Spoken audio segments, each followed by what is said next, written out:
સુરેન્દ્રનગર બાદ દૂધરેજ નર્મદા કેનાલ પર ડાયવર્ઝન અને શહેરના ખરાબ રસ્તાઓના મુદ્દે કોંગ્રેસ દ્વારા ઉગ્ર વિરોધ નોંધાવવામાં આવ્યો હતો।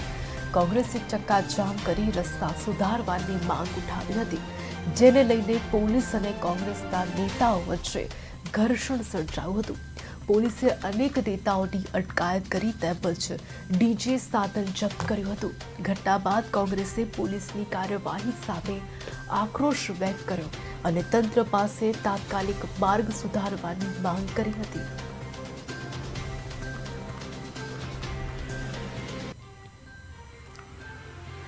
આજે સુરેન્દ્રનગર શહેર દ્વારા વઢવાણ તાલુકા કોંગ્રેસ સમિતિ દ્વારા આજે ધરણાનો કાર્યક્રમ કરવામાં આવ્યો હતો, જે જનતાને ખૂબ મોટા પાયે હાલાકી પડતી હોય છે।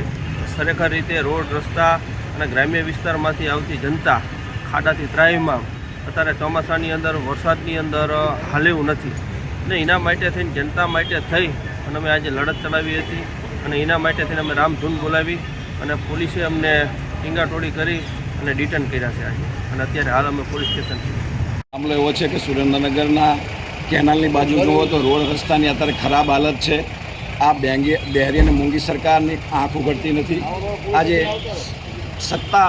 સત્તામાં બેઠેલા ભાજપની આંખ ઉઘડે તે માટે આજે અમારે જિલ્લા કોંગ્રેસ સમિતિએ આહવાન કર્યું હતું અને આજે અમે પ્રતિક ધરણા અને રેલી સ્વરૂપે આજ કેનાલની બાજુમાં મોટી સંખ્યામાં જિલ્લામાંથી આગેવાનો જોડાયા હતા।